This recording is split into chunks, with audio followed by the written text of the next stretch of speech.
Et salam à tous, j'espère que tout le monde va bien, c'est parti pour une nouvelle vidéo. Donc voilà, pour commencer, je tiens à vous annoncer, pour ceux qui ne sont pas au courant, la chaîne Anti-Illuminati est encore bloquée pour la 11e fois jusqu'au 16 décembre 2021. La folie continue, la censure continue, mais ça ne nous empêchera pas de balancer les choses. Et bon, aujourd'hui, la vidéo sera sur le cas Rachida Boukri et le débat qu'elle a eu avec Zemmour en plein centre-ville de Drancy, soi-disant. Donc déjà, on va commencer.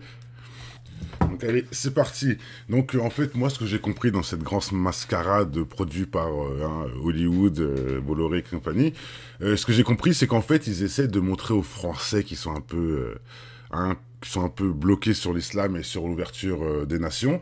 Ils essaient de montrer qu'en fait, que Zemmour peut, en gros, arriver à enlever les voiles des musulmanes. En gros, c'est ça le message subliminal, c'est qu'en gros, Zemmour arrive à enlever l'islam de France. Hein, c'est ça qu'ils ont voulu appuyer, c'est ça qu'ils ont voulu montrer à la télé, sauf que ça ne colle pas. Ça ne colle pas, c'est faux, et en plus, vous allez voir qu'il y a des échecs et maths encore pires que ça. Et là, je m'adressais surtout à ceux qui le, euh, qui lui donnent de la force, oui, à ceux qui le suivent et qui sont d'accord avec Zemmour. Hein, et j'insiste bien sur les Français qui sont d'accord avec Zemmour.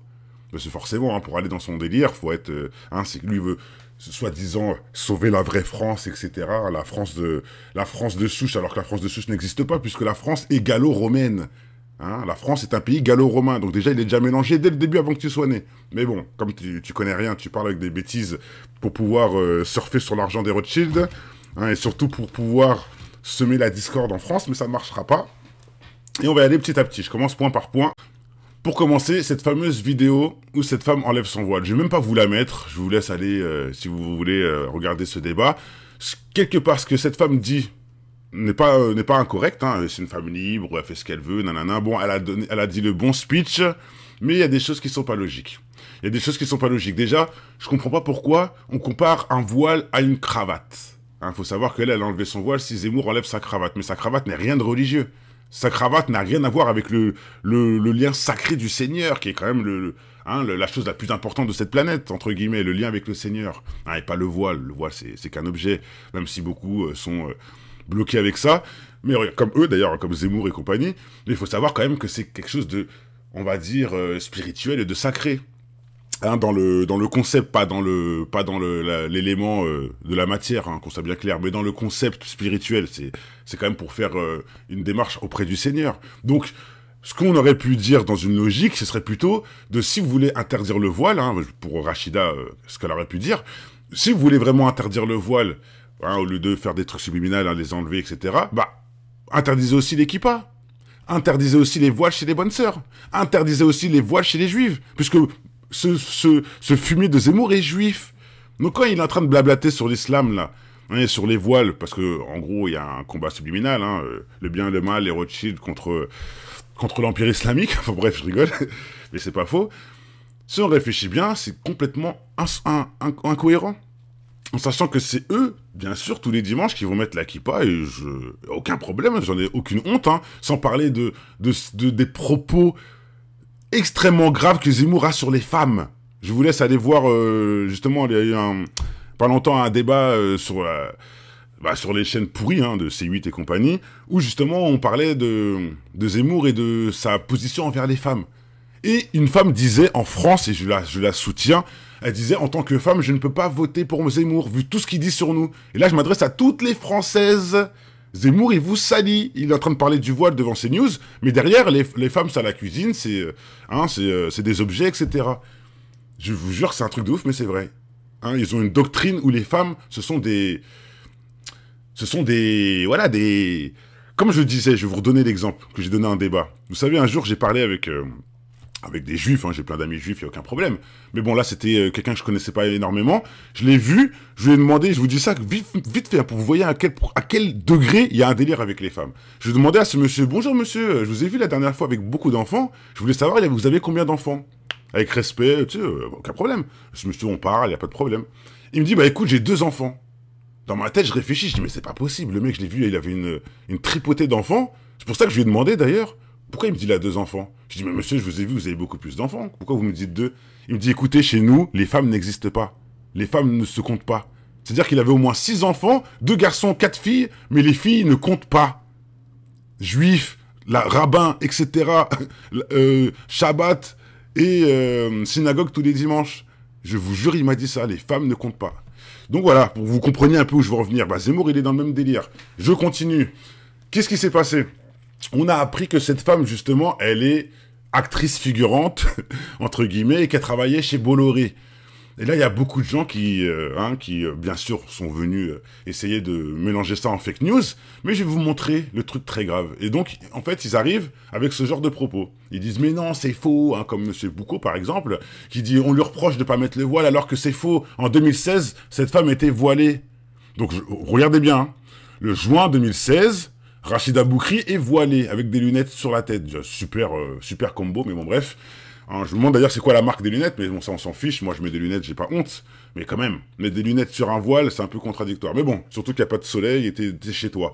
Bref, donc ça se voit que c'est une pause pour faire du cinéma, hein, ça je dis rien, et je vais vous montrer les schémas. Regardez cette fameuse photo, où elle est chez Bolloré, où c'est le même monsieur qui dit mais non, c'est du pipeau, tout le monde dit qu'elle travaille chez Bolloré, tout ça, mais maintenant elle est voilée depuis longtemps et qu'elle travaille plus chez Bolloré. D'accord, je vais vous montrer un truc. Vous voyez ce qu'on voit? On voit une femme qui n'est pas voilée. On est bien d'accord. Pourtant, c'était en 2017, en septembre. Le 10 septembre 2017. Mais, si on écoute soi-disant les gens, madame se met le voile depuis janvier 2016. Regardez, c'est écrit. Janvier 2016. Et voilà comment on prend les gens pour des cons. Donc, en janvier 2016, elle est voilée, mais en fin septembre 2017, elle n'est pas voilée. Pour faire des trucs sous le nom de Bolloré. Et maintenant, pour ceux qui ne connaissent pas Bolloré, je vous ai mis un article très simple du Parisien, CNews, débat, clash et conservatisme, comment la chaîne de Vincent Bolloré a fini par s'imposer. CNews. CNews, ça vous rappelle rien? Mais c'est sur CNews, cette fameuse image, cette fameuse débat insensé où une femme enlève son voile pour qui, pourquoi. Maintenant, je dis pas, moi, je dis pas, je rentre pas dans le débat, c'est bien, c'est pas bien. Qu'elle enlève son voile ou pas, je m'en fiche, chacun fait ce qu'il veut, voilà. C'est pas le gros problème. Il y a plein de femmes voilées, il y a plein de femmes, musulmanes qui sont pas voilées, ça me dérange pas. Chacun fait ce qu'il a à faire. Mais de là à faire ce cinéma produit par Bolloré sur CNews, non, je suis pas d'accord. Je suis pas d'accord. On sait très bien que cette femme, elle le dit elle-même, j'ai le voile depuis peu. Bah pourquoi vous prenez cette femme en exemple, puisqu'elle est musulmane depuis 2 jours, soi-disant. Même si pour moi, je sais que, bon, tout ça c'est du flan, mais pourquoi vous prenez cette femme en exemple? Et là, les gens vont me dire, mais non, c'est un hasard, etc. Non, c'est pas un hasard. C'est pas un hasard, attendez. C'est où? Je sais plus où je l'ai mis, mais bon, je vais vous le dire comme ça de vive voix. C'est pas du hasard, elle a été contactée par la chaîne pour venir débattre avec Zemmour. Elle habite à 40 km de Drancy, cette femme. Elle habite pas à Drancy. Elle a fait le voyage, 1 heure de route, pour venir parler avec Zemmour et pour enlever son voile. En sachant que je vous remontre, cette femme est une ancienne collaboratrice de Bolloré. Et Bolloré, c'est qui? C'est le financeur de la chaîne CNews. Et CNews, c'est quoi? C'est C8. C'est pareil. La team Hanouna et les guignols de service. Les mecs qui sont personnes, mais qui permettent de raconter, de donner des leçons sur tout ce qui se passe dans le monde. Pourtant, c'est personnes qui n'ont jamais rien fait dans leur vie. Mais bon, bref, si les guignols aiment bien regarder ça, ça m'étonne pas. Comme on dit pour le peuple, un peu de jeu, un peu du pain, et c'est bon. Donc, tu mets un Hanouna avec du coca, tout le monde est content. Bref. Mais là, on a la vérité sous les yeux. Rachida Boukri, 2017, fin septembre 2017. Donc déjà, c'est plus janvier 2016, ça fait 2 ans après, elle n'a pas de voile. Et elle travaille pour Bolloré.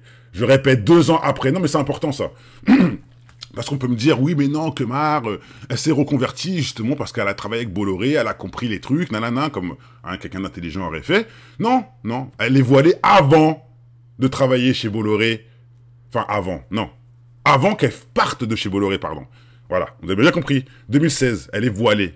Pourtant, en 2017, elle travaille chez Bolloré, donc elle est partie en fin 2017. J'ai mis l'article quelque part et ils le disent. Je sais plus où je l'ai mis. J'ai fait l'imbécile, mais je l'ai mis quelque part, Et vous voyez qu'en fait, à part de CNews en fin 2017. De toute façon, on s'en fout. Là, même les dates, on s'en fout en vrai. On s'en fout. Mais vous voyez un peu le délire, comme par hasard. Et c'est pas moi qui le dis. CNews est produit par Bolloré. C'est lui qui finance la chaîne. Maintenant, On sait que Bolloré a encore plein d'autres chaînes et qu'il fait du sale en Afrique. Hein. J'ai déjà fait une vidéo sur lui, il y a des trucs pires que ça. Mais là, on reste sur ce sujet-là, parce que bon, c'est le sujet du jour. Et je voulais aussi vous montrer la vérité de ce Zemmour à Drancy. La vérité de ce Zemmour à Drancy, déjà, c'est quoi? Pour ceux qui ne savent pas ça, c'est une boîte aux lettres. Et cette boîte aux lettres-là, c'est là où tous les gens vont faire des dons pour Zemmour. Mais le problème, c'est que cette boîte aux lettres est gérée par qui? Elle est gérée par monsieur Jean-Julien Madar, qui dirige la partie opérationnelle du financement de ce qui s'apparente à une pré-campagne de Éric Zemmour. On est d'accord, Julien Madar finance la pré-campagne d'Éric Zemmour. On est d'accord, c'est ce qui est écrit ici. D'accord, bah c'est qui, monsieur Madar? Monsieur Madar, oui, c'est ça. C'est qui, monsieur Madar? Bah c'est un ancien banquier de chez les Rothschild, où il était spécialisé dans la fusion-acquisition. Julien Madar a abordé et étudié l'université de Columbia à New York, et Chipati, et Papata, et Patati. Et voilà, également banquier chez les Rothschild avant de rejoindre nanani, nanana, nanani, nanana. Donc c'est bien un lien avec les Rothschild. C'est un ancien banquier des Rothschild qui finance la campagne de Zemmour, en sachant que l'argent maintenant qui est posé sur la table ne vient pas de Julien Madar. Elle vient directement des Rothschild. Mais bon, je vous ai montré ça comme ça, voilà. Et de tous ceux qui font des gestes dans une boîte aux lettres. Déjà, vous avez déjà entendu ça où? D'ailleurs, Macron faisait la même technique, hein, pour ceux qui ne savent pas regarder. La cellule d'investigation relève les finances d'Éric Zemmour au profit du lieutenant d'Emmanuel Macron pendant la campagne de 2017. C'est les mêmes personnes qui ont financé Macron qui financent Zemmour actuellement. Macron, financé par les Rothschild. Un des meilleurs élèves de la catégorie satanique. C'est pas moi qui le dis, c'est eux-mêmes. Un Rothschild a fait une vidéo avec Macron à côté, et il dit, voilà, regardez, c'est un génie, c'est la relève. Je vous jure, hein, j'ai fait la vidéo, mais elle a été bloquée. Parce qu'elle est tellement étrange. Il y a Rothschild, d'ailleurs je crois qu'il est mort, ce monsieur-là, à cette heure-ci. Il parle de Macron en disant, voilà, c'est lui le nouveau qu'on met au devant de la scène, c'est lui le nouveau génie. Bref, entre guillemets, en subliminal, si ça vous intéresse, mettez-le en commentaire pour ceux qui n'ont pas vu, mais je vous jure, c'est vrai. Les Rothschild font les louanges de Macron en live sur YouTube. Et pour finir, voici vraiment ce qui s'est passé à Drancy. Bon, je vous mets un petit passage. Hein.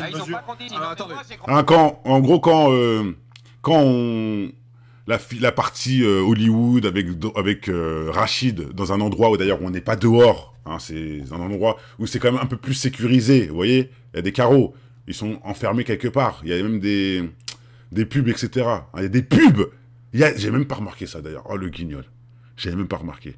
Il y a des pubs, pour vous dire vraiment que c'est un truc de figurant. Là, on revient maintenant dans le sérieux. Là, il n'y a plus de pub, là on est dehors, on est dans la réalité. Bah écoutez. Comment Zemmour mange. Moi j'ai grandi Fédère, ouais. Moi j'ai grandi ici, moi. Moi j'ai grandi ici, ouais. On n'a pas que les mêmes moyens. Mais c'est les jeunes, hein. Allez-y.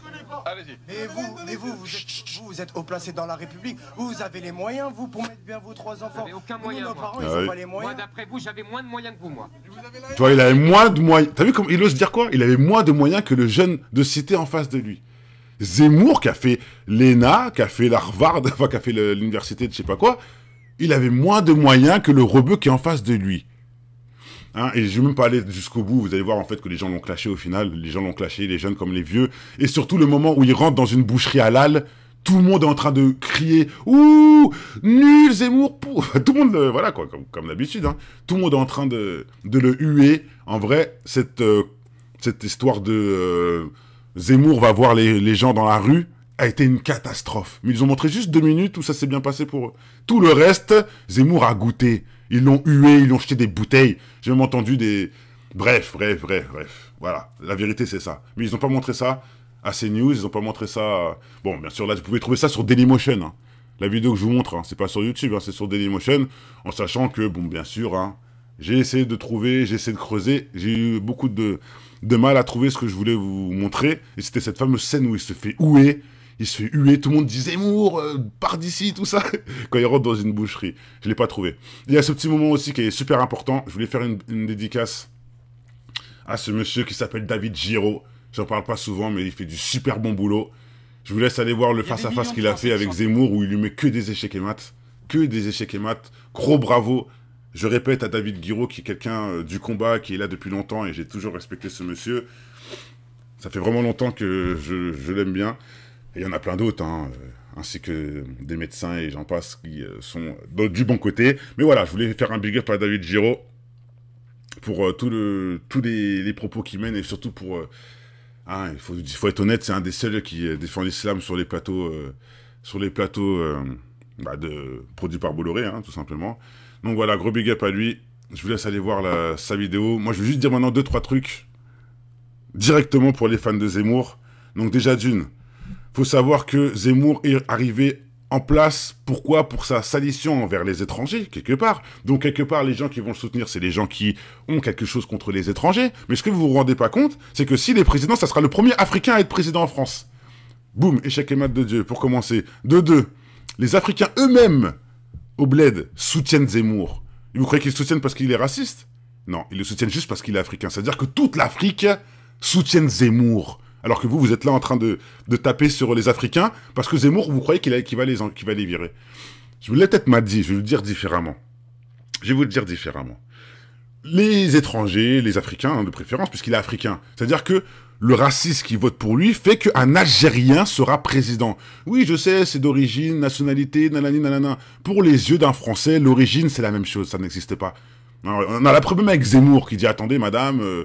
vous avez vu... non, c'est Marine Le Pen. Marine Le Pen avec des cuisinières africaines qui débattaient. Elle lui disait, oui, voilà quoi, c'est en fait les immigrés prennent la place de certains pour au niveau du travail, etc. Mais en fait, c'est les patrons qui choisissent les immigrés parce que c'est moins cher, nanana. Donc, le boulot n'est pas à cause des immigrés, c'est toujours à cause de les gens qui veulent plus de pognon. Au final, donc, ils vont appeler les immigrés pour payer moins cher. Mais l'immigré, il a rien demandé, lui. Enfin, vous voyez ce que je veux dire? Quelque part, ça va dans les poches de toujours les mêmes personnes. Donc, faut arrêter de toujours tourner ça dans de mauvaises choses. Hein.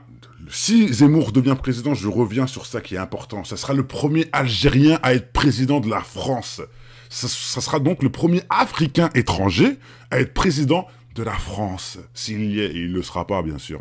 Mais bon, s'il y est, ça sera ça dans le cœur des fachos qui n'ont toujours pas compris. Miskin. J'aime vous dire un autre truc. Monsieur Zemmour est arrivé d'Algérie. Enfin, ses parents, etc. Lui, il est né en France, soi-disant, à Drancy. Et donc, il est arrivé de l'étranger avec ses parents, etc. D'Algérie. Mais lui, il veut quoi aujourd'hui? C'est refermer ces frontières-là. Ça veut dire qu'il veut même pas donner la possibilité à quelqu'un de devenir comme lui. Puisque lui, ses parents sont venus d'Algérie. Si on bloque les frontières aujourd'hui, il n'y aura plus de Zemmour. Donc lui-même, en fait, s'insulte lui-même. Je sais pas comment vous expliquer. C'est compliqué ce que j'ai dit, mais bon, je pense que vous allez traduire ça de votre manière. Mais en vrai, il s'insulte lui-même. C'est-à-dire qu'il essaie de bloquer les choses que lui-même a fait. Donc, monsieur Eric, si on bloque les frontières, que les immigrés restent chez eux, etc., bah, tes parents seront jamais venus. Tu serais jamais en France toi-même. Donc, tu n'aurais jamais eu de possibilité d'avoir de Zemmour ou d'autres noms hein, dans le futur. C'est complètement contradictoire avec lui-même. Il se regarde pas dans le miroir ou quoi? C'est stupide. Je vais vous rajouter un autre truc pour dire un dernier échec et mat. Ses propres parents ont honte de lui. Ses propres cousins ont honte de lui. Ses propres familles au bled ont honte de lui. Hein, de ceux qui comprennent ce qu'il raconte, parce que les étrangers ne comprennent pas trop. Hein, comme j'avais dit à l'époque, c'est la réalité. Quand je dis l'Afrique soutient Zemmour, mais ils soutiennent pas Zemmour pour ce qu'il dit, puisqu'ils comprennent pas ce qu'ils disent. Même nous, on a du mal à des fois à écouter les politiciens, à comprendre tout ce qu'ils disent, alors c'est pas les étrangers qui vont comprendre. Donc ils comprennent rien de ce que Zemmour dit, mais ils le suivent juste parce qu'il est africain et qu'il est algérien. Échec et mat. Ah, ça fait du bien à entendre ça. Je répète, ils le suivent juste parce qu'il est algérien. Ils comprennent rien à ce qu'il raconte parce que la langue française est compliquée et qu'ils ne sont pas français, hein, d'où tout ce débat-là. Mais ils le soutiennent. Maintenant, je vous donne une autre image qui va être encore plus terrifiante. On est au Maroc, les femmes voilées le soutiennent. On est en Algérie, les femmes voilées le soutiennent. Pourquoi? Parce que ça sera le premier Algérien à être président. Donc c'est logique qu'ils le soutiennent. Que ce soit blanc ou noir, c'est obligé qu'ils le soutiennent. Mais en France, on vous montre pas ça. On ne dit pas. Mais c'est logique. Un exemple tout bête. Disons, allez, je sais pas, j'ai trouvé... Qui je pourrais dire? Bon, même en commentaire, on peut mettre des exemples, mais bon, vous trouvez n'importe qui. Bon, moi, je vais trouver un exemple, parce que je suis togolais, allez, je vais dire Adebayor au hasard. Si Adebayor se présente en France en tant que président, bah, croyez-moi que tous les Togolais vont être sur le qui-vive. Adebayor, ils vont faire des fêtes tous les jours. Ils vont faire des fêtes tous les jours, mais c'est logique. Et là, c'est ce qu'ils font en Algérie pour un Algérien. même s'il est raciste et qu'il faut comprendre ce qu'il dit en subliminal, ceux qui ne comprennent pas le soutiennent. Basta. Peace. Ishekemat. Ciao. Mal de vivre, tristesse. Mal de vivre, tristesse. Mal de vivre, tristesse. Mal de vivre. Un mal de vivre qui nous anime au fin fond des abîmes. C'est le vice qui nous abîme pour des yébis trop tapines. Tu sens la rage dans la cabine, pas besoin de carabine. Quand tu vois toute la famille qui réside en Afrique, puis les villages pour pouvoir prendre tout leur fric. Bloqué au péage, tu te vois même plus dans le trafic. Dans le paysage où demeurent les plus belles escroqueries, orchestrées par l'État qui contrôle ta vie. Choisis le virage, ils montent tout droit à la zombrie. Des fils de lâches qui s'entraident que entre chéris. L'apprentissage de la rue est une vieille industrie. Le métissage vient des enfants violés de leurs nombreux crimes. Ne voile pas la face face à la justice et l'injustice entre l'homme d'affaires et le mec qu'un pas bat plus 10. C'est les valeurs et leur conscience qui fait preuve de fainéantise. Après l'analyse, beaucoup de mecs se noient dans la tise. Traumatisé, je constate une défaillance dans l'expertise. Autant dire, un gun, une gâchette et puis tu tires. Tu vas me dire, prends tes sables, ton cache et puis tu tires. Mais les vrais guerriers lâchent pas, c'est le conflit qui m'attire. Je n'irai pas en tant que martyr avant de partir avec les satires en enfer. Pour mal commis, on t'enferme pour un Loki. Comment faire pour sortir cet enfer où les plus chanceux ressentent enferme avec une femme au fer. Le chagrin se noie dans un verre, les pompiers sont à la messe. Les cœurs pistés font leur rond et d'autres se prennent pour Jack Mèche. Ça s'allume contre soi-même, c'est la triste réalité. Les valeurs sont bafouées pour la crédibilité. Ils font déçu de leurs lois mais je suis pas habilité. Trop de faits sur la nature, ils blessent l'humanité. Les régions devenues des tas de sens, indiens jusqu'au pygmée. Un monde qui part dans tous les sens et qui ne cesse de s'effriter. Ils font déçu de leurs lois mais je suis pas habilité. Trop de faits sur la nature, ils blessent l'humanité. Les régions devenues des tas de sens, indiens jusqu'au pygmée. Un monde qui part dans tous les sens et qui ne cesse de s'effriter. Le vase est inondé.